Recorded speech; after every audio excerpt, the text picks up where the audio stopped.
You are now tuned to the CWA Civil Rights Talk Show, an hour of power. Now, here's your host, the incomparable Errol Minor.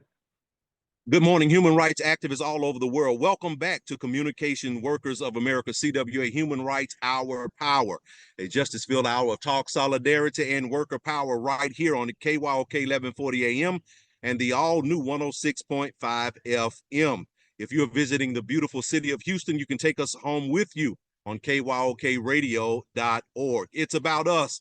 That's right. It's about us. Working agreements, solidarity, living wages, worker power, and simply human rights. Honk your horns if you support workers. That's right. I said honk your horns if you support workers. We have an amazing show lined up for you this morning. We're taking the radio show on the road, from the studio to the picket lines. I am at the strike lines in Birmingham, Alabama. Makia Jones, Tim Yawali, and Reginald Small are all on location somewhere. So don't you dare change that dial.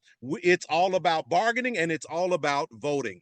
This morning, we will be covering topics such as National Suicide Prevention Awareness Month, Union Buster of the Week, striking across the Southeast, and our power trivia, and hopefully we can get a couple of people to participate from the strike lines in District 3. We don't want to pause and thank the NAACP Labor Action Week series that CWA was invited to. We thank the NAACP Labor Committee for giving CWA the opportunity to discuss the ongoing ULP strike and to participate at a national or take part in a national conversation on the urgent need to protect our labor movement and civil rights against the growing threats posed by Project 2025. We must remember that now we are in a ULP strike, that is an unfair labor practice strike at AT&T in District 3. I want to share a letter with you that came from Vice President Richard Honeycutt of District 3. Over 17,000 CWA members who work at AT&T in the Southeast have been on strike for over 2 weeks. They have been striking. They have been trying to bargain a new contract with AT&T, but the company is stalling. Being on the strike is a hardship, and the workers have shown phenomenal solidarity on the picket line. This is difficult fight, and it is a shameful that a massively profitable company like AT&T will not send people to the bargaining table with the authority to negotiate an agreement. While some of the striking workers and their families may have resources that they can turn to in these difficult times, others have extraordinary needs that they cannot meet without additional help. Please make a donation, and to find our fund, you may go to action.cwa.org/fundraising/support striking ATT Southeast workers. And I know that's a long one, but let me repeat that again. That's action.cwa.org/fundraising/support striking ATT Southeast workers. The contributions to the fund will be used exclusively to provide financial assistance to striking workers and their families. Thank you so much for your support. In unity, Richard Honeycutt, Vice President, CWA, District number 3. I just heard someone shout, when we fight, we win. That's right, everybody. When we fight, we win. We want to remember our Pittsburgh Post-Gazette. They have been outside for 19 months striking on the picket lines, and yet while they're out striking, they are still turning out the news with facts for you and me. And let's show our support to them by making sure we subscribe to unionprogress.com. And once you subscribe to this free publication, how about going over and donating to their strike fund at cwa.org/ppg-donate. Wake up, everybody. No more sleeping in bed. It's already the 5th day of September, and I will always remember that today marks 20 days that the CWA has been outside in District 3, letting our union voices be heard. Our union voices will ring in every district from Alaska to Maine, Texas to Minnesota, Canada to Puerto Rico, because we don't play at CWA. You are tuned into KYOK 1140 AM and the all-new 106.5 FM. If you're on the go, you can take us with you on KYOKradio.org. Esmeralda Simmons has built a remarkable career as a lawyer and public servant, dedicating herself to advocating for human and civil rights across various levels of government. Her significant contributions include the founding of the Center for Law and Social Justice at Medgar Evers College. This organization serves as a community-based racial justice advocacy center, focusing on legal work and research relating to civil rights and domestic human rights violations. Over 34 years as the center's executive director, Ms. Simmons played a pivotal role in championing equity in public education, voting rights, policy, and the child welfare system. Moreover, she provided invaluable legal counsel and research assistance to numerous community organizations through the center, leaving a lasting impact on the fight for justice and equality.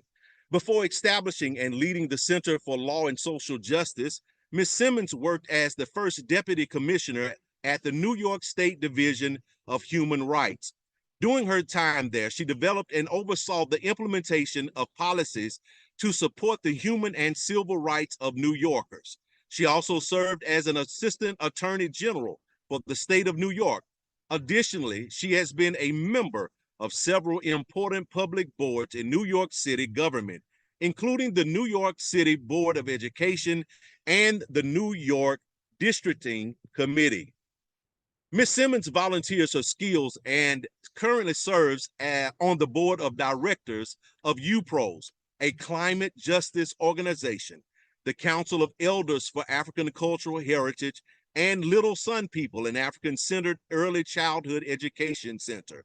In the recent past, she has served on the boards of national organizations such as the Applied Research Center, now Race Forward, Basilitos Mountain Retreat Center, the Child Welfare Fund, and the Poverty and Race Research Action Council. Ms. Simmons has a distinguished track record as legal counsel or co-counsel in a wide array of major federal cases related to the Voting Rights Act and election law. Her accomplishments include securing victories before the United States Supreme Court and showcasing her expertise and impact in the field. Ms. Simmons is an esteemed member of the Metropolitan Bar Association, the American Bar Association, and the New York Voting Rights Consortium, demonstrating her active involvement and commitment to legal and social issues. You are tuned into KYOK 1140 AM and the all-new 106.5 FM. If you're on the go, you can take us with you on KYOKradio.org. Up next is Micaiah Jones, and we have live on location today, Alabama State Senator Marika Coleman has stepped up, and just in a few moments, we will hear from her. At this time now, we will hear from Micaiah Jones. Good morning, Micaiah. Good morning, Errol. Good morning, KYOK Radio. And good morning to all of you strikers out there on the lines today. I'm here to talk to you all about Suicide Prevention Awareness Month. It's September, and I like to keep us all updated on awarenesses and hot topics and issues that are going on in this country and around the world. And National Suicide Prevention Month is a time to raise awareness of this national crisis, to share prevention, resources, and information, and to provide support to those affected by suicide. 13.2 million people seriously considered suicide, 3.8 million planned it, and over 1.6 million people have attempted suicide in the last year. Though rates among 10 to 24-year-olds in the U.S. have declined, these stats are a glaring reminder that the silent epidemic of suicide is not over. Globally, more than 720,000 people die by suicide yearly, and it's the third leading cause of death among amongst 15 to 29-year-olds. That means parents need to have the suicide talk with their teens, just like they have conversations about sex and drugs. And suicide can be preventable. A simple way we can work toward preventing suicide is to have conversations about suicide prevention all year round.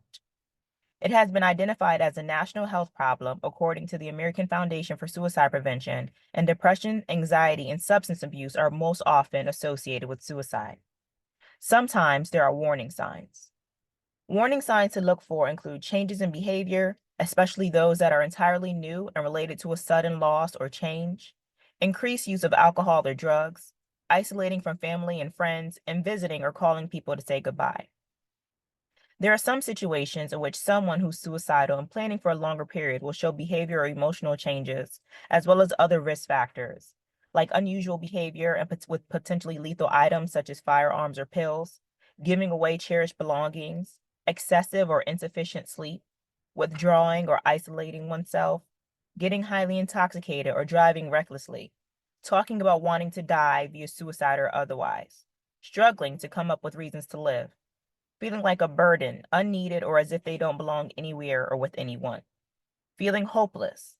Again, substance abuse, a history of trauma, experiencing mental disorders such as depression, anxiety, schizophrenia, and personality disorders, especially if not receiving treatment, personal or family history of suicide, or an easy access to potentially fatal means, and loss of interest in activities or in school. And not everyone who attempts suicide has a mental health condition. One of many common myths about suicide is that only people with mental health conditions have suicidal thoughts or attempt suicide, but that's not always true. Many people who attempt to die by suicide don't fit the criteria for mental health disorders. Rather, they likely don't see a way to live with an incredibly stressful situation such as loss of a job, home or a loved one, infidelity, trauma, legal matters, a debilitating illness, or other crises. It's important for those struggling with thoughts of suicide to have access to mental health care and to feel a sense of connection to family, friends, and their community. If your loved ones seem to be at risk of suicide, be supportive and intentional about asking them what's going on. Asking open-ended questions like, hey, I've noticed life's gotten overwhelming these past couple of days. Do you want to tell me about it? Questions like that, where you listen and express appreciation for their openness and offer to help figure it out together without giving unsolicited advice or encouragement about all wonderful reasons they should stay alive, which sometimes make them feel lonelier. So having questions and conversations like that can help them to come back to the other side. But if your loved one seems more urgently at risk or in the process of attempting suicide, get medical care or call 911. You can also call a suicide prevention hotline to speak with trained counselors who can help you or someone you know work through suicidal thoughts or behaviors. If you're the one struggling with suicidal thoughts, seek professional help and talk with someone you trust. Therapy and certain psychiatric medications such as antidepressants can also help. Using more compassionate language to discuss suicide can also improve empathy and strategies for reducing suicide risk. So everybody take care of yourself, take care of your loved ones, and take the time to make sure that you're okay this Suicide Prevention Month. Back to you, Errol. Thank you so much, Micaiah. And before we go any further, let's take a moment to remember those that lost their lives on yesterday in the terrible school shooting in Georgia. Our thoughts and our prayers are with you all during this time. That is a part of District 3, and we must remember everyone in District 3. Up next, we have State Senator Marika Coleman, along with Miss Sherry McLean from the city of Bessemer. No, our deputy treasurer. Well, our deputy treasurer for the county. I'm sorry, for the county.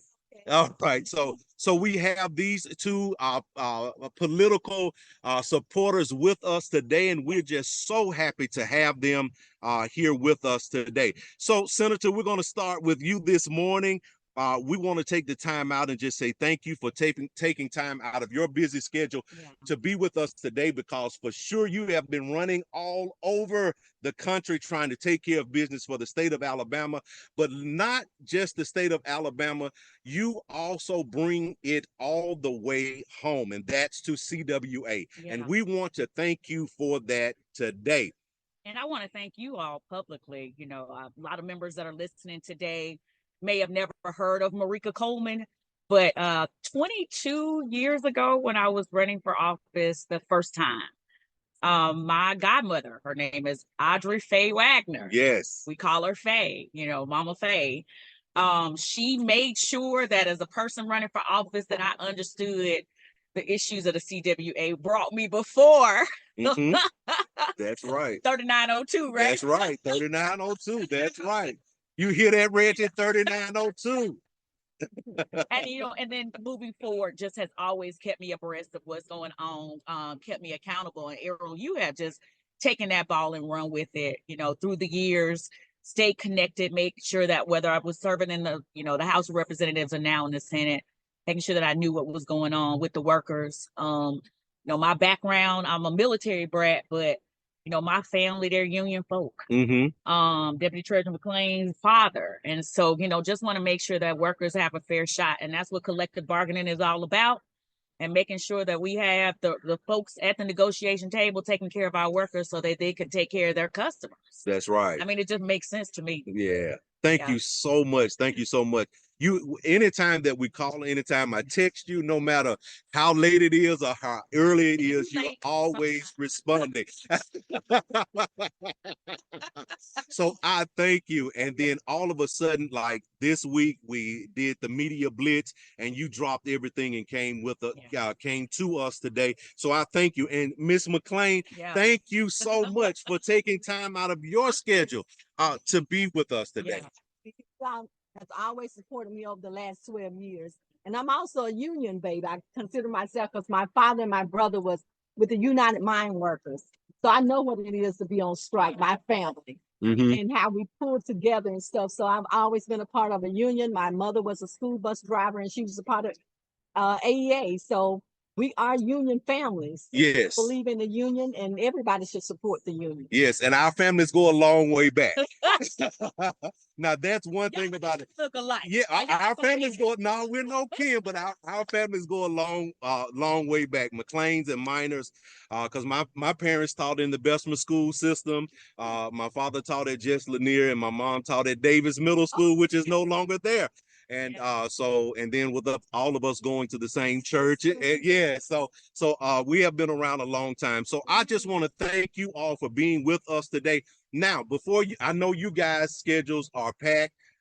And before we leave today, I want you to encourage those striking workers that are out here on the line. All over 17,000 employees are out in the District 3, which is covering Alabama on up.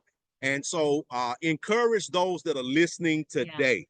Yeah, I just want to tell you all to keep up the fight. I don't know what your faith affiliation is, but I'm a Christian, and I believe that God has you and he has us. The fight that you all have right now is just not for you today. It's for generations to come. And the previous folks before laid the foundation to make sure that you have the jobs that you have the income that you have the benefits that you have. And it's your time right now to do the same for folks moving forward. So y'all keep up the fight. Lean on your network. Yes. Please lean on your networks. I know the CWA probably has resources for you all when it comes to, places that you can get, whether it is food, additional, whatever it takes to continue to live so you can continue to fight. But lean on your resources. Don't be too proud right now, because again, this fight is bigger than just you, the individual, or even the 17,000. Yes. Because it lays the foundation for other union workers across the country. When we think about what just happened with the screenwriter strike and others that laid the foundation for, auto workers and now, communication workers, it's all connected. Yes. And let me further encourage you, because we are in a presidential election, right? And I'm not going to be partisan, but I'm going to tell you is support those folks that support you. You have the opportunity right now during this presidential election to have your issues up front. And if you elect a person that now supports your issues, keep them accountable. Yes. The same way, Errol, y'all have kept me accountable. Right. You don't just put people in office. Right. Right. Once they get there, they got to do something. Right. And if they don't, it's time to send them home. And so again, I just want to encourage you that this fight is bigger than you all. You right now are a part of a larger civil rights movement that's going on across this country. Yes. So, we're praying for you. Thank you. We're praying for a quick resolution, that folks will be ready to go back to the negotiation table with people at the table who can make decisions, right? Because, having somebody at the table doesn't mean anything if that person can't literally is not a decision maker. So that's the important piece, I believe. Am I right or wrong? You're right. You have to have You're folks at the absolutely table right. that can make the decision. That's right. And so thank y'all for the work that you're doing, not only Errol for the 17,000, but for the rest of the workers around the country. Okay. Thank you so much. Ms. McLean? Well, I just pray that God keep you all covered and you all stay together, because that's the only way we're going to beat this fight, is sticking together. I know everybody may have other decisions and stuff, but make sure you all pray over and come together and stick together. And I think it's going to come out for the best of all of us. We want to thank both of you all for taking time out of your schedule to be with us today. We know that your schedules are busy, but you made a way to come see CWA today. And we want to thank you because today is our 20th day on the strike, on the media strike. And so therefore we are fighting, and we are trying to make sure that everyone comes out and support CWA during this time. You're listening to CWA Our Power Hour on KYOK 1140 AM and the all-new 106.5 FM. If you are on the go, you can take us with you on KYOKradio.org. Wake up, everybody. No more sleeping in bed. Turn the volume up just a little bit louder to hear the Union Buster of the Week with Timia Wiley. Good morning, Timia. Morning, Errol. Good morning, CWA members, retirees, and CWA supporters. CWA members in District 3, which means the southeast of the country, remain on strike, as we've all been talking about this morning, against AT&T Southeast due to the company's failure to engage in good faith bargaining. Members are holding the line and need your support as they fight for the respect they deserve. Every Thursday from now until the strike is over, again, I'm going to say that again, every Thursday from now until the strike is over, CWA members across the country will wear red and hold up signs at work, standing if they are able to show their solidarity. And it's not just for CWA members, it's for supporters as well. So yes, you can join in on the strike line from where you stand. These demonstrations will take place at 10 a.m., 2 p.m., 4 p.m., in your local time zone. So even if you're on the East Coast, West Coast, or on Central Time, you can still do it. 10 a.m., 2 p.m., 4 p.m., your local time. Please plan to join us in this action and post photos on social media with the hashtags, hashtag ATT Strike and hashtag CWA Strong. Again, that's hashtag ATT Strike and hashtag CWA Strong, so that we can reshare them.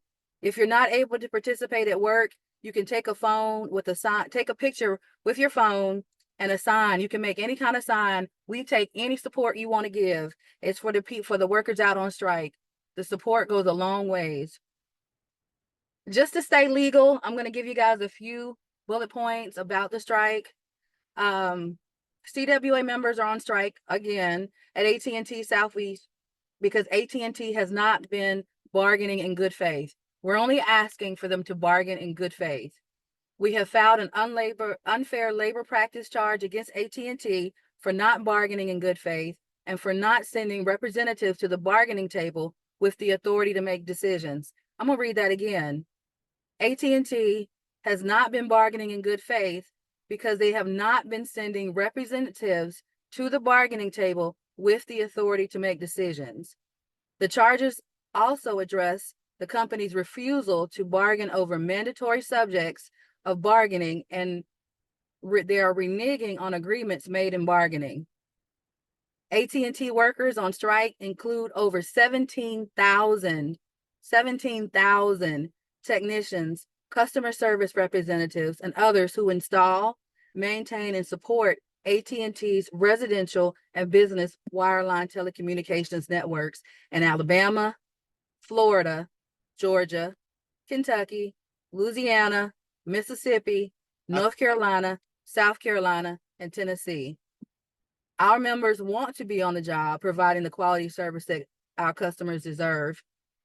And As we all know, AT&T can do the right thing and start negotiating with us in good faith. So with all of that being said, I'm going to deem AT&T again our union buster of the week. Back to you, Errol.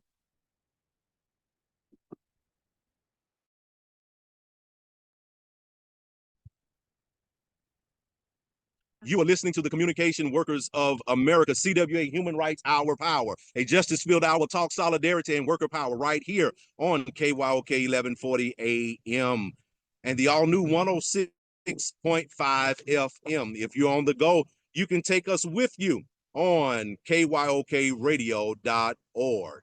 We have taken the show from the studio to the strike lines in District 3. This morning, you will hear from striking workers in District 3. I don't know about you guys, but I am ready to hear from those striking workers in District 3. Up next, we have with us Mr. Randall Smith. Good morning, Randall. How are you this morning? I'm doing just fine.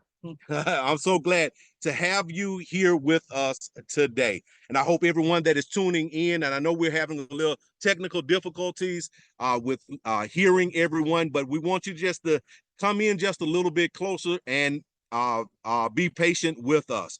Randall, I just want to ask you a question this morning. What has prompted you to join the strike?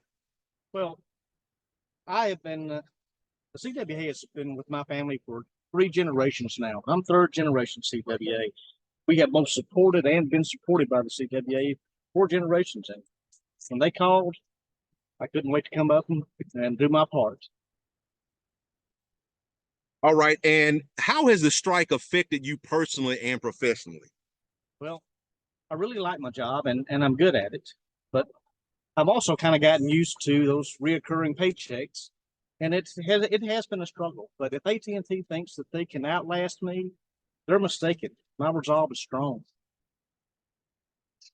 Well, I know many people out there in our listening audience have not been on a strike line because they're not union members, and it's no fault of their own. But can you describe a typical day on the picket line?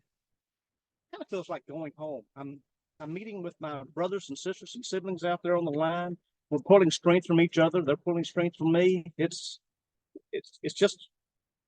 a good feeling out there. We're all out there for the same goal, to get the company to negotiate fairly with us and have somebody that can make the decision in the bargaining. Okay, and has the strike impacted your relationship with colleagues and management? If anything, it's made them stronger. I come to work every day and I don't get a chance to spend a lot of time with my colleagues, but now I'm able to talk with them and we're pulling strength from each other. And the management employees that come by, they give us their support as well, because what they're doing is unsafe. They have not been trained to do our job outside. They're going to get hurt. AT&T should care enough about their managers to get us back to work so that they can be safe. Right. And we want to make sure that all of our employees are safe on the job, and our prayers and our hearts, our thoughts go out to any injured worker that has been doing this job since we all have been out. One of the questions that many have asked, Randall, is how do you feel about the support from the union and the public? The union has been great. We have a large union, and there's always been somebody to answer my questions or call me back and answer my questions. The public has been great. Everybody coming by, they're blowing for us. People are stopping. Other unions stop by sometime and give us their support.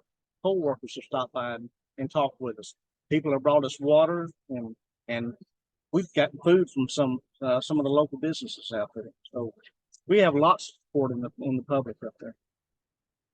And one of the things that I've also been hearing, we have been getting support from all over the state of all over from all unions all over the country. Yes, sir. And even some have stopped by some locations and asked and asked how could they help. So what has been well, let me just ask this. Are there any specific actions or forms of support that have been particularly meaningful for you? Well, for me, it's been support of our retired CWA members. They've come out. A lot of them are older. They don't have a dog in the fight anymore, but they are here to support us. They have been through this once before, and they're with us now. And it's just good to see that we have the support of our previous members. Wonderful, wonderful. Randall, we want to thank you for taking time out of your schedule to be with us today and to give an interview from the picket lines here in District 3. Up next, and we'll give them just a few moments to switch around, and we will have our next interviewer up. But before we go to our next interview, we want to acknowledge that we have Mr. Will Boyd, who has always been a supporter, Joshua Rabby. He's here with us today. And we have one other gentleman here. I don't know his name. John Doris, I'm with Local 91. John Doris with Local 91. We thank all of you for being, and you're retired. Okay. We thank you for being with us today. So we have you all here right now. And I know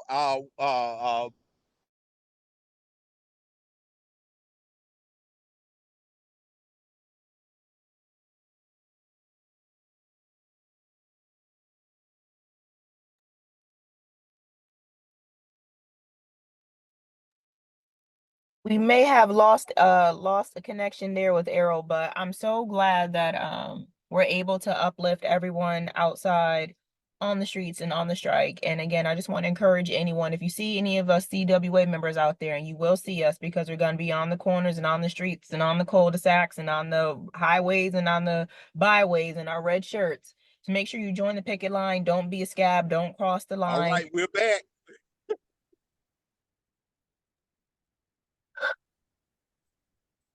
And Mike, if I may add here from District 6, this is Reginald Small. I would like to add that I've just gotten several text messages with some of our viewers actually listening to the show, some of our members that are not in District 3 that wanted me to share with you, specifically out of Richardson, Texas. One group of service reps wanted me to let you all know that we are standing in solidarity with you. We join in with your mobilization efforts. We are wearing our red today.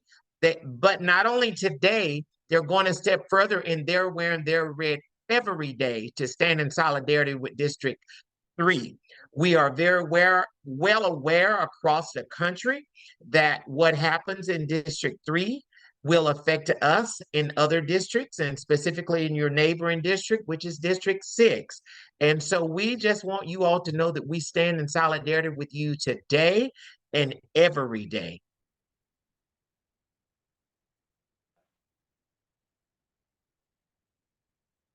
All right. Thank you so much, Reginald. Bringing up now, we do apologize for the technical difficulty, but hey, we have those difficulties when you're trying to go live. And right now we have with us Dr. Will Boyd. Dr. Boyd, take it away. Hey, so glad to be with the CWA today. I was in New York with the International Association of Machinists and Aerospace Workers, and I actually talked about the CWA in front of 2,000 attendees in the audience there. So we're behind you. The group there supports obviously what you're doing, what unions are doing across America. And with 67% of Americans favoring unions, according to Gallup poll, we know we need people out like you on the picket lines, letting your voice be heard for workplace safety, benefits, and everything that you're entitled to. Thank you so much, CWA, for all you do. Thank you, Dr. Boyd, for everything that you do. Ever since we have connected, it's like a threefold cord that's not easily broken. There you go. So it's like your God is my God, Come your on. people are my people. So now. we thank you for all of the support that you have done for us over the years, and you have always been there for us. Now, one of the things that I want you to do is just talk directly to the people that are on the strike lines, because we know it is a difficult time when anyone is on strike because you're not getting that paycheck. So I want you to take just a few moments and encourage the individuals that are out on the strike today, not only CWA, but other unions that may be out as well. Well, as I was in New York, of course, we saw major unions starting to strike. We saw housekeeping people at work starting to strike, and many others across the United States. I'm with Josh Raby and obviously others here today out with you, but we actually stood with the coal miners. They were on strike for 23 months. Yes. So if I could just be very direct to everyone who's listening today, we're not going to be here for 23 months, obviously. We're about at day 21. Day 21. We need this to end right now, but it ends by us not just talking amongst ourselves, but being on the streets, being on the picket lines, letting people who are passing by know what CWA does, how important your voice is to be heard. One of the things I did while in New York, while inspiring the audience as best I could, I talked about a quadrant, starting inside, talking about who we are, talking to the vendors about what we do and how we connect as a people that stand strong in unity together. Then went out and talked to people who are voters and even people who are in the legislature to let them know it's important to get behind the work you do. Alabama is one of those states, brothers and sisters in CWA, as you well know, where they're trying to strip the rights of unions. They're trying to weaken the rights of people who are trying to promote what we call the PRO Act. So with all that being said, stand strong, keep letting your voice being heard. Make sure people understand in your communities, your neighborhoods, the next door neighbors, why you put on a red shirt, why you stand in front of the building at Data Drive. It's because you want to make sure that you have the best work conditions, the best pay, fair pay, and equal pay for what you do. So thanks so much, CWA, again, for all you do. And Dr. Wilborn, before we can get any of that, one of the things that we must remember is AT&T has to come to the bargaining table and bargain in good faith. And that's why 17,000 people, workers, CWA union members are out on strike because they will not come to the table and bargain in good faith. Well, you know, unions, as you well know, the historical context is because people felt like their voice wasn't being heard on the shop floor.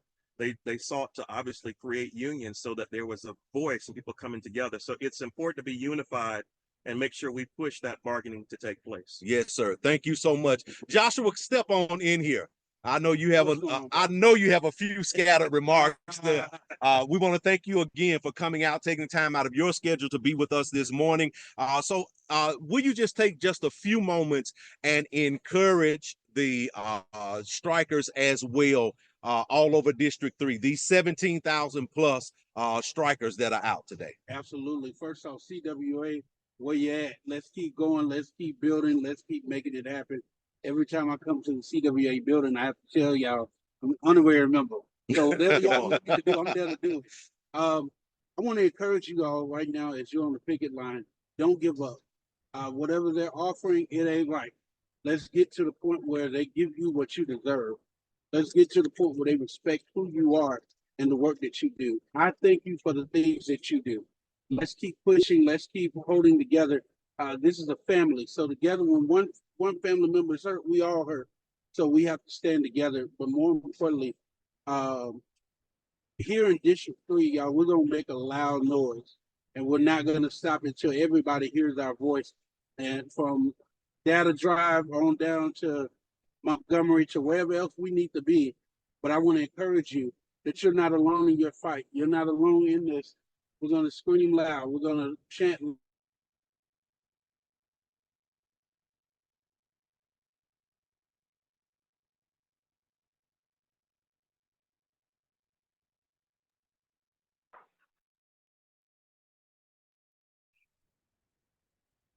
Okay, it appears that we're having just a little bit of difficulty, but that's the way it goes when we're trying to do something in person. But I believe Errol will be back with us in just a moment. But also, as I was saying earlier, in support of D3, District 3, and the unfair labor practice strike, we've had one of our technicians actually last week take his own time to go out here in Dallas, Texas. He made his own sign and he went out to let the public know about the strike and how he felt about it and how he felt as a premise technician of actually being called or related to as a second-class employee. He made a wonderful sign and he walked the streets of Dallas for 4 hours, bringing attention and getting horns to honk. So no matter where we are in these in the districts, various districts, we can support that the workers in D3. This is a very, very important time, and we must show our strength and our solidarity by doing various mobilization activities. Are you back with us, Errol? Yes, I am. I am back with you. Thank you so much. I was just telling everyone how well of a team we are. If technology does not work, somebody is picking it up. So we thinking we want to pause right now. We want to thank Will Boyd, Dr. Will Boyd, and Joshua Rabbit for coming out and supporting us here in District 3 in Birmingham, Alabama. Yes, thank you guys so much. Yes, sir. Thank you. Because when we fight, we win. Up next is Miss Sharon London this morning. She's talking about straight from the picket lines, the strike lines, and we have a few questions for her this morning. So Sharon, welcome to CWA, Our Power Radio Show. And we want to ask you this morning, some of the same questions that we asked our previous guest, Mr. Randalls. And my question to you this morning is, what prompted you to join the strike?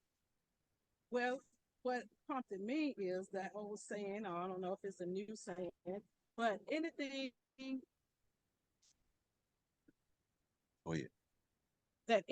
that's worth having is worth fighting for. So we're determined to stand. And as the children say, we standing on business. We standing up against AT&T. So all of those things, and plus working with the people that I'm standing out here with on a day-to-day, that prompted me. And the people that I work with when I go back inside the building, those are the people. And that's the reason why I'm here standing today, well, for the last 20 days. Yes, for the last 20 days, we have been out here. Now, one of the things that I want to ask you is, how has the strike impacted your relationship with colleagues and management? As far as with colleagues, when we're inside Speak up. When we're inside the building, a lot of time we kind of section off within our own groups of people. So being out here on the strike, it has affected me personally with the people that I'm normally not familiar with, like the outside technicians, the wire techs, and other people in other departments. So we've had an opportunity to join together and to stand and actually to build a real relationship with each other. So that has did that for me personally. And professionally, it also has given me an understanding of what other people are dealing with within their department. Of course, I mentioned the wire tech, the outside technicians. Now I got a better understanding of what their fight is about. And so that's what has got me excited about standing with this union, CWA 3902 and District 3, because when we fight, we win. We win. And I don't know about you, but my respect level for our outside guys has gone up even more. Yes. Because being out in the elements just for the strike for the last 20 days, you know, I just don't know how they do it. We're down south. Yeah, we're down south. It's hot, it's humid. But we're going to make it. Now, how do you feel about the support from the union and the public? The union has been fantastic as far as their support. Ed Brazier, who is our president, our local president here, he's always running. I'm sure he's probably got 1,000,000 miles on that black truck of his. And because he's going from site to site, making sure we have water and anything else we need. So I definitely appreciate him, have the utmost respect for him. And also, Mr. Claude Cummins, who is our president, I definitely respect him and the things that he is doing for us. And I know he may not get a lot of accolade and probably don't want any, but I definitely appreciate what he does. And also with, what's my other guy's name? I can't call Richard Honeycutt. Mr. Honeycutt. Okay. He's definitely been very implement when it comes to supporting us. And we here, I personally feel the support. Sometimes it don't always be just openly, but you know that when you need them, that they're there. And I appreciate that more than anything, because a lot of times what you don't say is what I hear you saying sometimes. So I definitely appreciate that. So that has been one of the reasons why, that's some of the things that has impacted me in the way that the union has supported me out here for the last 20 days. I must always say that, because when we fight, we win. we win. All right. Are there any specific actions or forms of support that have been particularly meaningful to you? So many. There's been so many, because just being out here, we've had storms to come, and the people come together. But something that's very, very, like today, we've had representatives to come out. And one lady who was just a regular person passing through, she stopped yesterday, and today she bought jerk chicken because her husband is from Jamaica. So those things are what's important, and that stands out, because like I said, when you're not part of the union, and she's not part of the union, she was just a citizen who just saw us out here, and that means a lot to us. There has been an outpouring of kindness and great gestures amongst the community all over District 3. And we must also pause and thank all of the citizens all over this district, all over the country, Right. who have contributed to our strike fund, who have contributed thumbs up to all of our striking workers, these 17,000 plus workers out here on a ULP strike. Now, one of the last questions that I want to ask you, and then we'll go into getting one of our next guests up for interviews from the strike line. What would you consider a satisfactory resolution to the issues at hand?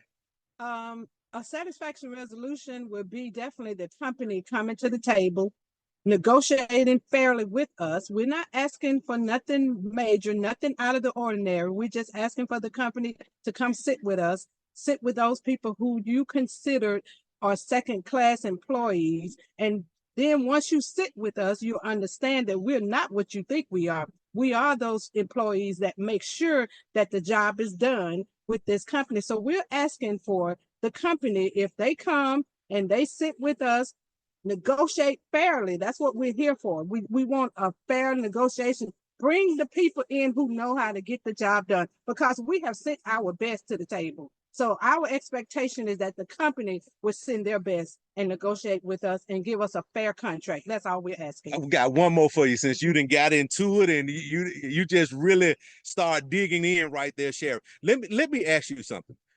How do you think the strike will change the work environment in the future? I think this would change like the one that changed in '83. That was the one that they were out, 22 days, 23 days, I'm not mistaken. They were out. I think that changed a lot for us, as now we're reaping the benefit from that. But I think if the company would come to the table, sit down, negotiate with us, first of all, they would definitely have the utmost respect from us, their employees. That would change a lot. And then it would just bring we got to work together. They got to work with us. Yes. We got to work with them. So I'm hoping that the end of this bargaining, that we would sit down and the company would appreciate who we are as employees. And once they do that, then I think in the future, things are going to be better for everybody with AT&T. All right. Thank you so much, Sharon. Now, you said something that I want to go to Cindy and Debbie, because Cindy and Debbie took part in the 1983 strike that lasted for 22 days. And today, September 5th, the day that I will always remember, we are on day number 20 right now. Debbie and Cindy, thank you so much for being out here. And I want to say to you all, during that 1983 strike, thank you for standing on the line, holding the line, and then making our core contract as thick as it is right now. And I just want to even say BMAC is walking. Everybody, BMAC, he was here also in 1983, and he stood in 1983. You got to talk this earlier when I was Will you just give us a little description of the 1983 strike that lasted for 22 days? We didn't get paid strike back. It was a union family, so there was no question about crossing, and it was tough, but we believed in what we were fighting for, and we stuck to the guns, and we held out to get a good contract. And so hopefully that's what we're going to wind up doing this time, that the company's going to send somebody that can make some decisions. What do you think, Cindy? I agree with you. Like she said, we have got a lot of advantage over what we did in '83 because we didn't have a strike fund, we didn't have the money like we do that can help us. You know, so we just got by bed good, but we felt alive. Yes, Errol, Reginald. I'm so sorry to interrupt, but we are having some technical difficulties and we're not able to hear your guest. I do believe that we can hear you. So I'm going to ask you a question, Errol, as someone, and please apologize to your guest, but I'm going to ask a question to you, and maybe you can answer that or translate it. In other districts, of course, you all are laying the foundation for us. Is there any advice that you all can give us as someone who's out right now on how we can prepare if the situation were to come to our district?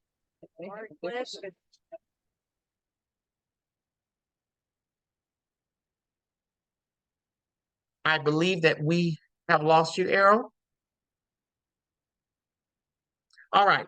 Here in district, I did ask that specific question because here in this particular district and in many locals across the country, we are wanting to be better prepared, or at least be prepared if something like this would happen in our districts. And of course, now with corporate greed and so much stuff going on, it is very likely and very possible that striking is going to become an unfortunate trend. And so we want to be prepared. So we are offering different curriculums. We're trying to create curriculums on bargaining so that our rank and file members can actually be educated and somewhat prepared when this, if this should arise. An informed member is really a very powerful member. And so we really want to thank all of our guests today that actually came to the show. We would like to thank all of the people in District 6 that came forward to share their thoughts on the unfair labor practice strike that is going on. And we certainly want to thank KYOK radio listeners for being a part of this program today and for bearing with us as we try to bring this show to you live and we experienced some slight difficulties. Again, KYOK radio listeners, we appreciate you. We appreciate you tuning into KYOK every week at 10 o'clock Central Time for this Hour of Power radio show. I am and I remain Reginald Small, and for today, this will conclude our show. And we thank you again. If Errol is not with us, Errol, are you with us? I am with you. I am back. Errol, I turn it back over to you. You are the man in charge of this show today. Thank you so much, Reginald, for being in the studio today and handling everything. Of course, we will handle those technical difficulties and we will get better with them. An hour is not long enough to be with you, and a week is too long to be away from you. Tuned into the CWA Human Rights Justice Hour Power broadcast. I hope something you heard today has inspired you to take action toward creating positive change in the world. Every person has the power to make a difference, no matter how small, and by working together, we can create a world where human rights are respected and valued. So I encourage each of you in the listening audience to reflect on your role in promoting human rights to effect change in your communities and beyond. Know that you are not alone in your quest for a more just and equitable world.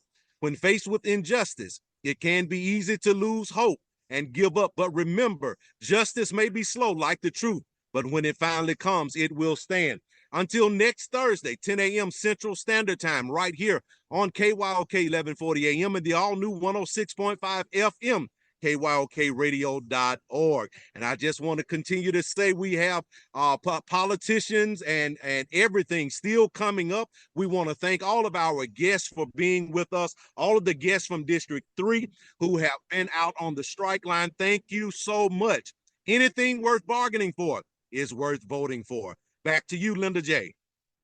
You have been tuned to the CWA Civil Rights Talk Show, an hour of power in the legendary KYOK, heard each and every Thursday from 10 a.m. to 11 a.m. here at the legendary KYOK, 1140 a.m. and the all-new 106.5 FM. Stay tuned next week to the CWA Civil Rights Talk Show.